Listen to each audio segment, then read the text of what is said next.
રાધે રાધે. ગુજરાતને પ્રેમ કરનારા તમામ શ્રોતાઓનું આજના અવિશેષ ગહન વિશ્લેષણમાં ખૂબ ખૂબ સ્વાગત છે. રાધે રાધે. આપ સૌનું સ્વાગત છે.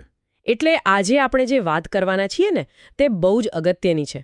કારણ કે આપણે એક એવી દુનિયામાં જીવી રહ્યા છીએ જ્યાં માહિતીનો પેલો કહેવાય ને કે કોઈ અંત જ નથી. બિલકુલ સાચી વાત છે. સવાર પડે ને સ્માર્ટફોન ચાલુ થાય. હા, અને આખો દિવસ ઉપદેશો અને સલાહોનો મારો ચાલતો રહે છે. પણ મને ઘણીવાર એવું લાગે છે કે આ બધા ઘોંઘાટની વચ્ચે સાચું જ્ઞાન ક્યાંક ખોવાઈ ગયું છે. હા, માહિતી છે પણ જ્ઞાન નથી મળતું. બરાબર. તો આજના આ ડીપ ડાઇવ એટલે કે આપણા ગહન વિશ્લેષણનું મિશન એ જ છે કે આ ઘોંઘાટમાંથી સાચું આધ્યાત્મિક જ્ઞાન તારવવું અને તેને આપણી વ્યાવહારિક જિંદગી સાથે જોડવું. અને આ માટે આપણી પાસે આજે એક બહુ જ સુંદર સ્ત્રોત છે. હા, આજની આપણી ચર્ચાનો મુખ્ય આધાર gujaratiTV.com એટલે કે gujaratiTV.com દ્વારા પ્રકાશિત એક અત્યંત પ્રેરણાદાયક અહેવાલ છે. જેના લેખક સેવક માધવ જાસાપરા છે. જી. અને આ અહેવાલ 24મી ફેબ્રુઆરી 2026ના રોજ શ્રી પ્રેમાનંદજી મહારાજ સાથે થયેલા એક અદ્ભુત સત્સંગ પર આધારિત છે. તો આપણે આજે આમાંથી કયા મુખ્ય મુદ્દાઓ પર વાત કરીશું?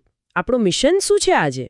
જો આજનું આપણું મિશન બહુ સ્પષ્ટ અને આપણા આંતરિક જીવન સાથે જોડાયેલું છે. સેવક માધવ જાસાપરા દ્વારા જે સત્સંગનું સંકલન થયું છે ને તેમાંથી આપણે શ્રી પ્રેમાનંદજી મહારાજના ઉત્તરોનું વિશ્લેષણ કરવાનું છે. મુખ્યત્વે 3 બાબતો છે. પહેલું, ગુરુ શિષ્ય સંબંધનું વાસ્તવિક સ્વરૂપ. બીજું, આંતરિક સમર્પણની પ્રક્રિયા. અને ત્રીજું, સાચી ભક્તિ અને પુરુષાર્થ વચ્ચેનો તાલમેલ. બરાબર ને? એકદમ બરાબર. આપણે એ સમજવું છે કે આજના આ દોડધામ ભર્યા જીવનમાં એક સાચા શિષ્યની માનસિકતા કેવી રીતે કેળવી શકાય. સાચી વાત છે. આ વિષય ખરેખર આપણા સૌના આંતરિક સંઘર્ષો સાથે જોડાયેલો છે. મેં અહેવાલમાં વાંચ્યું કે શરૂઆતમાં જ સેવાની ભાવના અને સ્વાર્થ વચ્ચેનો એક બહુ સૂક્ષ્મ ભેદની વાત છે. હા, પેલો પૂનમજીનો પ્રશ્ન. હા, પૂનમજીનો પ્રશ્ન છે કે જો મનમાં વારંવાર એવી ઈચ્છા થાય કે મારે ગુરુના કપડાં જાતે ધોવા છે અથવા તેમના માટે ભોજન બનાવવું છે, તો શું આ ઈચ્છાને સ્વાર્થ કહી શકાય? એટલે આ પ્રશ્ન બહુ સ્વાભાવિક છે. હા, કારણ કે આપણને એમ જ શીખવાડવામાં આવ્યું છે કે જ્યાં કોઈ પણ ઈચ્છા હોય ત્યાં સ્વાર્થ તો હોય જ. જુઓ, આપણી મૂંઝવણ એ છે કે આપણે ઈચ્છા શબ્દને ભૌતિક દુનિયાના ત્રાજવે તોલીએ છીએ. મહારાજજીએ અહીં બહુ સચોટ ભેદરેખા સમજાવી છે. કેવી રીતે? સંસાર પ્રત્યેનો જે પ્રેમ છે ને, જેમાં કોઈ વસ્તુ કે વ્યક્તિને મેળવવાની લાલસા હોય, તેને આપણે સ્વાર્થ કહીએ. કારણ કે ત્યાં કેન્દ્રમાં હું અને મારું સુખ છે. બરાબર છે. પણ જ્યારે ઇષ્ટદેવ કે સદ્ગુરુની વાત આવે ત્યારે આ પ્રેમ વિશુદ્ધ બની જાય છે.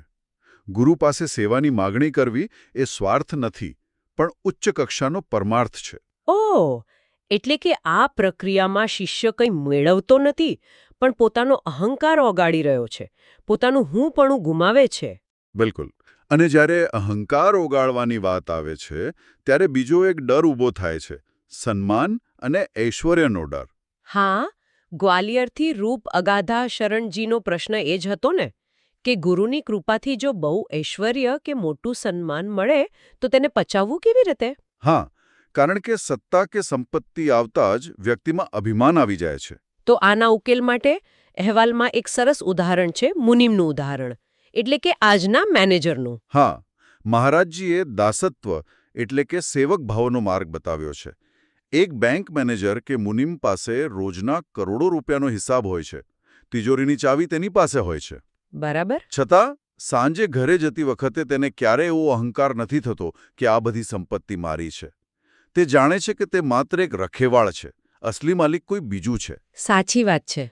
ગમે તેટલું સન્માન મળે પણ અંદરથી એ જ ભાવ હોવો જોઈએ કે આમાં મારું કશું જ નથી. આ મુનિમ જેવી તટસ્થતા જ અહંકાર નામના ઝેરને રોકે છે. પણ જુઓ, બાહ્ય અહંકાર કદાચ કાબૂમાં આવી જાય, પણ આપણા મનની રમતનું શું? અમદાવાદથી એકતા શર્માજીનો પ્રશ્ન બહુ રસપ્રદ હતો.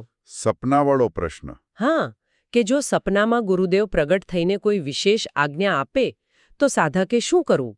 શું સપનાના આદેશને સાચો માની લેવો? આ બહુ ચેતવણીરૂપ બાબત છે. મહારાજજીએ સ્પષ્ટ કહ્યું છે કે સપનામાં મળેલી આજ્ઞાનું પાલન કરતા પહેલા પ્રગટ ગુરુદેવની સહમતિ લેવી બહુ જરૂરી છે. એટલે કે જે ભૌતિક રૂપે માર્ગદર્શન આપે છે તેમની. હા, કારણ કે આપણું મન બહુ જટિલ અને કપટી છે. ઘણીવાર આપણી પોતાની કોઈ દબાયેલી ઈચ્છા હોય અને મન ગુરુનો વેશ ધારણ કરીને સપનામાં એ જ ઈચ્છાને ગુરુ આજ્ઞા તરીકે રજૂ કરે છે. બાપ રે! એટલે કે મન પોતે જ ગુરુ બનીને આપણને છેતરી શકે છે. બિલકુલ. મન ભ્રમ ઊભો કરે કે તમે આધ્યાત્મિક રીતે બહુ ઊંચી કક્ષાએ પહોંચી ગયા છો. એટલે પ્રગટ ગુરુની કસોટી જરૂરી છે. આ તો મનની અર્ધજાગૃત અવસ્થાની વાત થઈ. પણ ધ્યાનની અવસ્થામાં કીર્તિ દુબેજીની મૂંઝવણ પણ એવી જ હતી ને? હા, કે આંખો બંધ કરીને ભગવાનનું ધ્યાન કરીએ છીએ ત્યારે મનમાં ગુરુની છબી વારંવાર ઉપસી આવે છે. તો શું આ ભટકાવ કહેવાય? સાધક લક્ષ્ય ચૂકી રહ્યો છે? સામાન્ય તર્ક એવું કે હા, આ ભટકાવ છે. પણ મહારાજજી કહે છે કે આ કોઈ ભટકાવ નથી. આ તો ભગવાનની વિશુદ્ધ કૃપા છે. એ કેવી રીતે? કારણ કે ભક્ત, ભક્તિ, ભગવંત અને ગુરુ આ ચારે મૂળભૂત રીતે એક જ છે. ગુરુ એ પરમાત્માનું જ સાકાર સ્વરૂપ છે. એટલે ધ્યાનમાં ગુરુ દેખાય તો ગભરાવાની જરૂર નથી. દિશા સાચી જ છે. બહુ સરસ વાત કરી. અને આ તો બૌદ્ધિક સમજણ થઈ. પણ અહેવાલમાં લાગણીઓની પણ બહુ ઊંડી વાત છે.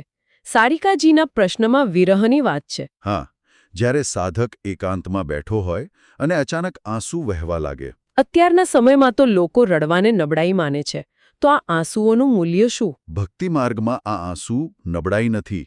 આ તો આત્માની શુદ્ધિ છે. જ્યારે સાધકને આધ્યાત્મિક સુખની અનુભૂતિ થાય છે ત્યારે હૃદય કૃતજ્ઞતાથી ભરાઈ આવે છે. એટલે આ મૂંગો સંવાદ છે ગુરુ સાથે. હા, આ સાબિત કરે છે કે સંબંધ માત્ર માહિતી પૂરતો નથી રહ્યો, હૃદયમાં સ્થાપિત થઈ ચૂક્યો છે. આટલી ઊંડી ભાવનાઓ રાખવાની હોય તો પછી સાચા ગુરુને ઓળખવા કેવી રીતે? કલંગીજીનો પ્રશ્ન આ જ છે. સાચી વાત છે. આજે તો માર્ગદર્શક હોવાનો દાવો કરનારા અનેક લોકો છે. તો આપણે કેવી રીતે પારખવા? મહારાજજી બહુ નિખાલસતાથી કહે છે કે આપણી પાસે એવી કોઈ શક્તિ કે સ્કેનર નથી જેનાથી આપણે કોઈને પારખી શકીએ. આપણે બુદ્ધિથી સાચા કાચા નથી પારખી શકતા. તો પછી સંકેત શું છે? સંકેત એ છે કે જેમના દર્શન માત્રથી વર્ષોથી અશાંત રહેલું હૃદય શાંતિનો અનુભવ કરે. ખરાબ આદતો કોઈ પ્રયત્ન વિના આપમેળે છૂટવા લાગે. વાહ! અને કોઈને પહેલીવાર મળીએ છતાં એવો અવાજ આવે કે આ સંબંધ જન્મોજન્મનો છે. આ આંતરિક શાંતિ જ સાચી ઓળખ છે. શાંતિ અને પરિવર્તન. હવે આવા ગુરુ મળી જાય તો ડોક્ટર માણિકજીના પ્રશ્ન મુજબ તેમનામાં ઈષ્ટદેવ એટલે કે ભગવાનની ભાવના કેવી રીતે લાવી? આના માટે અહેવાલમાં પેલું માતાનું ઉદાહરણ છે. હા, એ મને બહુ ગમ્યું. આપણે માતાને માતા માનવા કોઈ તર્ક નથી લગાવતા, કોઈ પુસ્તકો નથી વાંચતા. એ બહુ સહજ સ્વીકૃતિ છે. બિલકુલ. જો એક નિર્જીવ પથ્થરની મૂર્તિમાં આપણે શ્રદ્ધાથી ભગવાન જોઈ શકીએ તો જીવંત સદ્ગુરુમાં ભગવાનની ભાવના કેમ ન આવે? કારણ કે શ્રદ્ધા એ તર્કનો વિષય નથી, સમર્પણનો વિષય છે. અને જ્યારે સમર્પણની વાત આવે ત્યારે રાજકુમારજી અને નીતિન તિવારીજીનો પ્રશ્ન આવે છે કે શિષ્ય ગુરુને સૌથી મોટી ભેટ કઈ આપવી? આપણે તો એમ જ માનીએ કે આશ્રમમાં મોટું દાન આપી દીધું એટલે કામ પૂરું. પણ ના, મહારાજજી સ્પષ્ટ કરે છે કે શિષ્યની સૌથી મોટી ભેટ ભૌતિક ધન નથી, પણ પોતાનું અશાંત મન છે.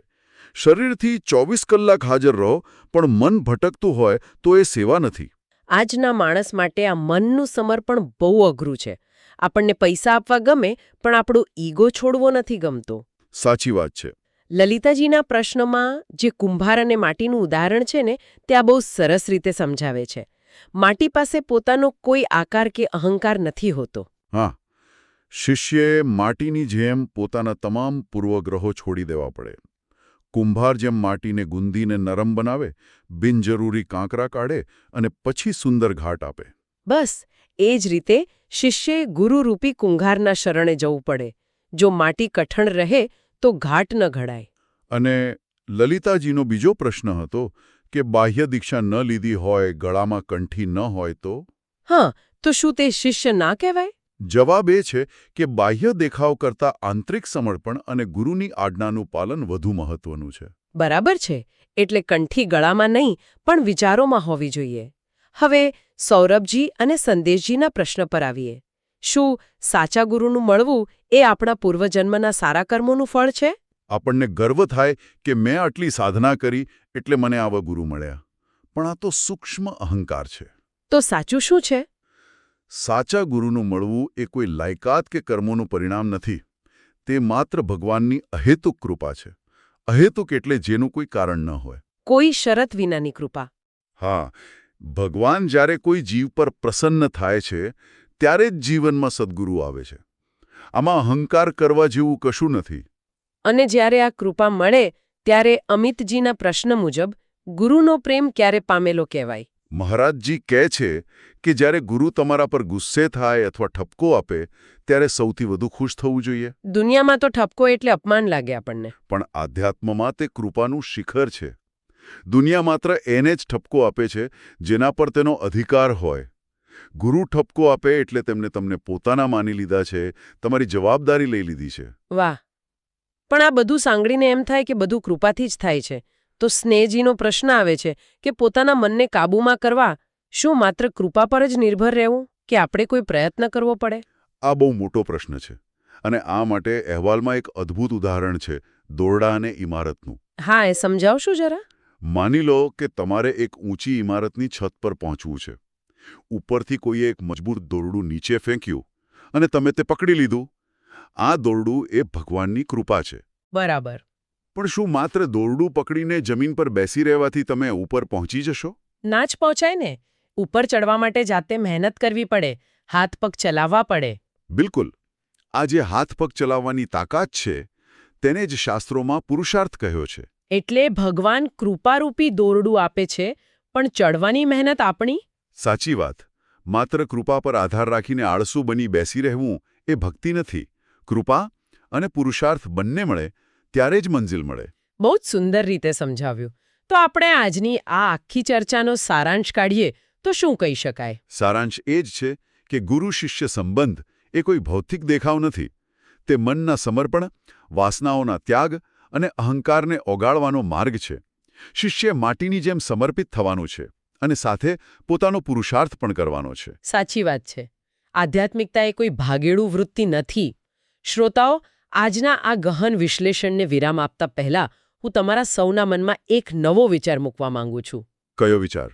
આજના આધુનિક સમયમાં જ્યાં આપણને બાળપણથી આપણી એક સ્વતંત્ર ઓળખ અને ઈગો સાચવતા શીખવાડવામાં આવે છે ત્યારે શું એક માટીની જેમ ગુરુ સામે સંપૂર્ણ આત્મસમર્પણ કરવું એ પહેલા કરતાં વધુ કઠિન નથી બની ગયું?